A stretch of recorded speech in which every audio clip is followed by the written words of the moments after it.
നീ എൻ്റെ സങ്കേതവും നീ എൻ്റെ കോട്ടയും നീ എൻ്റെ പ്രാണനാഥൻ നീ എൻ ദൈവം. ആരാധിക്കും ഞാൻ പൂർണ്ണ ഹൃദയമോടെ, തേടും നിൻമുഖം ജീവകാലമെല്ലാം, സേവിച്ചിടും ഞാനൻ സർവവുമാ. അടിയനിതാ അടിയനിതാ ദേവാ, അടിയനിതാ അടിയനിതാ.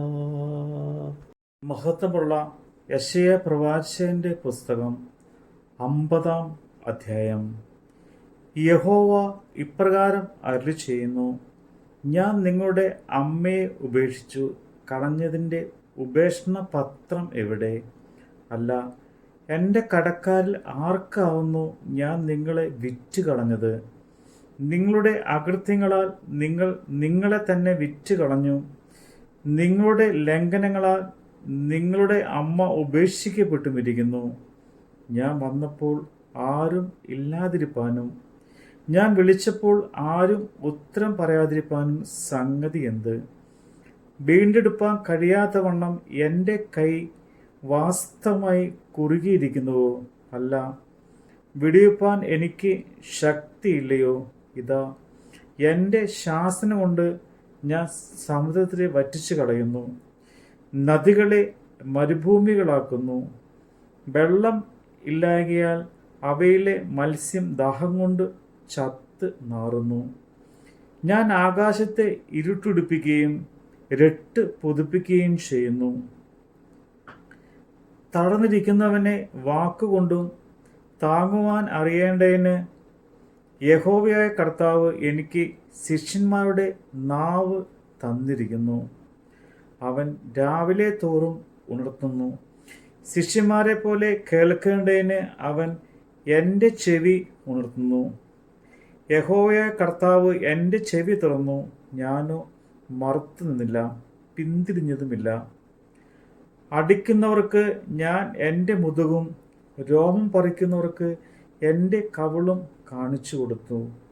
എൻ്റെ മുഖം നിന്ദയ്ക്കും തുപ്പലിനും മറച്ചു വെച്ചില്ല. യഹോവയായ കർത്താവ് എന്നെ സഹായിക്കും. അതുകൊണ്ട് ഞാൻ അമ്പരന്ന് പോകുകയില്ല. അതുകൊണ്ട് ഞാൻ എൻ്റെ മുഖം തീക്കല്ല് പോലെ ആക്കിയിരിക്കുന്നു. ഞാൻ ലജ്ജിച്ചു പോവുകയില്ല എന്ന് ഞാൻ അറിയുന്നു. എന്നെ നീതീകരിക്കുന്നവൻ സമീപത്തുണ്ട്. എന്നോട് വാദിക്കുന്നവൻ ആര്? നമുക്ക് തമ്മിൽ ഒന്ന് നോക്കാം. എൻ്റെ പ്രതിയോഗി ആര്? അവൻ ഇങ്ങ് വരട്ടെ.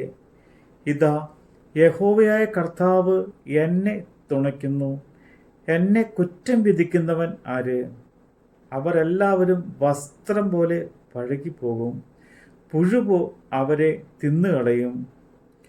നിങ്ങളിൽ യഹോവയെ ഭയപ്പെടുകയും അവൻ്റെ ദാസന്റെ വാക്ക് കേട്ട് അനുസരിക്കുകയും ചെയ്യുന്നവൻ ആര്?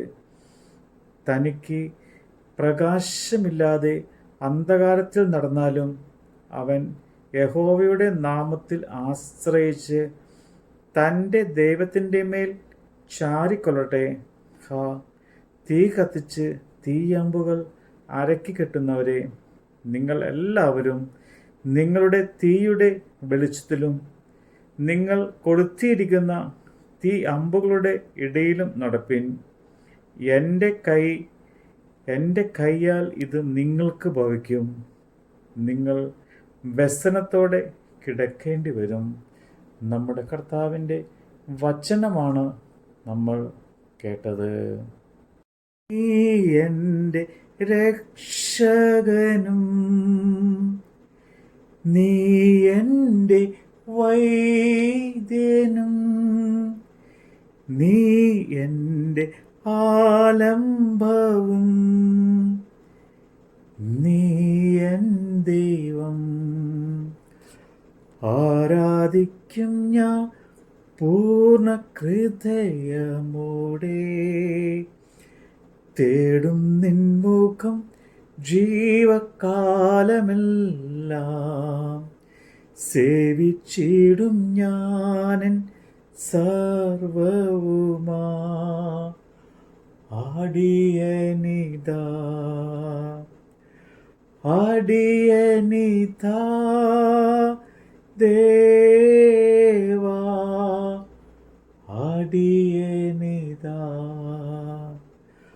അടിയനിതാ.